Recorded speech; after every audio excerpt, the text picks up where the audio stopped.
আসসালামু আলাইকুম এভরিওয়ান। রাস্তার ফুড কোর্টের ৬০ টাকার চিকেন বার্গারটি বাসায় কিভাবে খুবই সহজভাবে এবং আরও মজা করে তৈরি করবেন সেই রেসিপিটি আজকে আমি আপনাদের সাথে শেয়ার করব। সাথে বার্গার তৈরি করার জন্য মেয়োনিজটা কিভাবে তৈরি করবেন সেটাও এই ভিডিওতে দেখিয়ে দেব। আশা করছি আজকের ভিডিওটি আপনাদের সবার খুব ভালো লাগবে। ১ পিস মুরগির বুকের মাংস আমি এখানে কেটে নিয়েছি এইভাবে করে। এটাকে আমি কিছু মশলা দিয়ে ম্যারিনেট করব। এই জন্য আমি এখানে লবণ, আদা রসুন বাটা, হাফ চা চামচ পরিমাণ ধনিয়া গুঁড়ো, হাফ চা চামচ পরিমাণ মরিচ গুঁড়ো এবং হাফ চা চামচ পরিমাণ কালো গোলমরিচ গুঁড়ো, সাথে আছে হাফ চা চামচ পরিমাণ জিরা, ২ চা চামচ পরিমাণ টমেটো কেচাপ, ১ চা চামচ পরিমাণ ম্যাগি সস, তার সাথে খুবই সামান্য পরিমাণে ভিনেগার অ্যাড করব। আর সব কিছু দেওয়ার পর এই মাংসগুলোকে খুব ভালোভাবে মশলার সাথে মাখিয়ে নিতে হবে। মশলার সাথে মাখানো হয়ে গেলে আমি এখানে ভরে ভরে ১ টেবিল চামচ পরিমাণ কর্নফ্লাওয়ার দিয়ে দিচ্ছি। আর কর্নফ্লাওয়ারটা দেওয়ার পর খুবই ভালোভাবে মাংসের সাথে এটাকে মাখিয়ে নেব আর এটাকে রেস্টে রেখে দেব ১৫ থেকে ২০ মিনিটের মতো।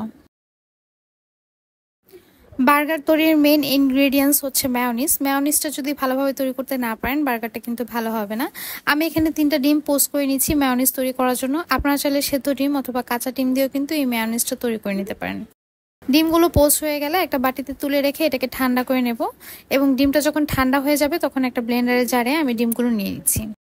৪ পিস রসুনের কোয়া আমি এখানে কুচি করে অ্যাড করছি। সাথে দিয়ে দিচ্ছি হাফ চা চামচের একটু বেশি হবে কালো গোলমরিচ এবং সামান্য পরিমাণে লবণ অ্যাড করছি। দিয়ে দিচ্ছি 1/3 কাপ পরিমাণ গুঁড়ো দুধ আর তার সাথে ১ কোয়া লেবুর রস এবং সামান্য পরিমাণে ভিনেগার অ্যাড করছি। এখানে অ্যাড করছি ১ চা চামচ পরিমাণ টমেটো কেচাপ, তার সাথে দিয়ে দিচ্ছি ২ চা চামচ পরিমাণ চিনি।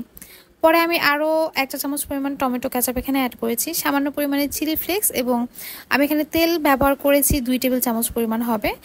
সামান্য পরিমাণে পানি দিয়ে এখন এটাকে ব্লেন্ড করে নিলেই কিন্তু আমার মেয়োনিজটা তৈরি হয়ে যাবে। এই মেয়োনিজটা আপনারা কিন্তু নর্মাল ফ্রিজে ৭ দিন সংরক্ষণ করে খেতে পারবেন। আর এই মেয়োনিজটা দিয়ে ফাস্টফুডের যে কোনো আইটেম তৈরি করলে খেতে কিন্তু খুবই মজা হয়। আমি বার্গারের যে বানটা সেটা বাইরে থেকে কিনে এনেছি। প্রত্যেকটা বান আমার ১০ টাকা করে পড়েছে। বার্গারের বানটাকে এভাবে মাঝখান থেকে আমি কেটে নেব। এটি কড়াইতে তেল নিয়ে তেলটা গরম হলে চিকেন যে ম্যারিনেট করে রেখেছিলাম সেটা আমি এখন এই তেলের মধ্যে ভেজে নেব। চিকেনগুলোকে একটা একটা করে তেলের মধ্যে ছাড়তে হবে, একসাথে দিলে এটা কিন্তু একটার গায়ে একটা লেগে থাকবে। চিকেনটা হালকা ভেজে এটাকে ঢেকে আমি একটু সেদ্ধ করে নেব। চিকেন থেকে যে পানিটা ছাড়বে সেই পানির মধ্যেই কিন্তু এই চিকেনটা রান্না করা হয়ে যাবে। চিকেনটা রান্না করা হয়ে গেলে এর মধ্যে আমি প্রায় হাফ কাপ পরিমাণ পেঁয়াজ কুচি অ্যাড করছি। পেঁয়াজটাকে চিকেনের সাথে একটু ভেজে নেব যাতে করে পেঁয়াজের কাঁচা ঘ্রাণটা চলে যায়।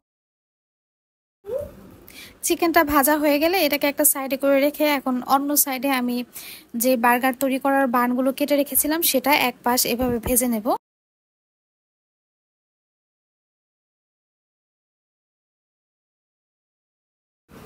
আমি এখান থেকে কিছুটা চিকেন কমিয়ে রেখেছি আর বাকি যে এগুলোকে আমি ৪ ভাগ করে এখন প্রত্যেকটার উপর এইভাবে করে চিজটা দিয়ে দেব এবং এটাকে ঢেকে রাখবো।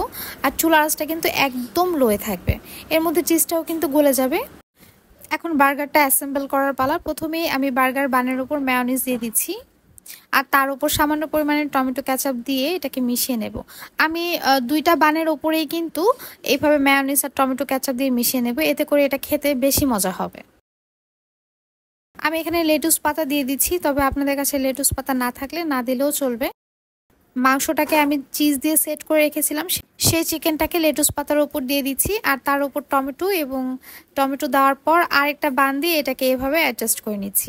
আপনারা চাইলে এখানে সসও ব্যবহার করতে পারেন, তবে আমি কিন্তু বাকি যেই বার্গারগুলো তৈরি করেছিলাম তার মধ্যে শসাটাও অ্যাড করেছিলাম, তবে ভিডিও করতে ভুলে গিয়েছি। এই বার্গারটা খেতে কিন্তু খুবই মজা হয়েছিল, আমার বাসার সবাই এত প্রশংসা করেছে যে কি বলবো। আপনারা বাসায় অবশ্যই ট্রাই করবেন এবং আমাকে জানাবেন আপনাদের কেমন লাগবে। আজ এই পর্যন্তই, আবার চলে আসবো নতুন কোনো রেসিপি নিয়ে। আল্লাহ হাফেজ।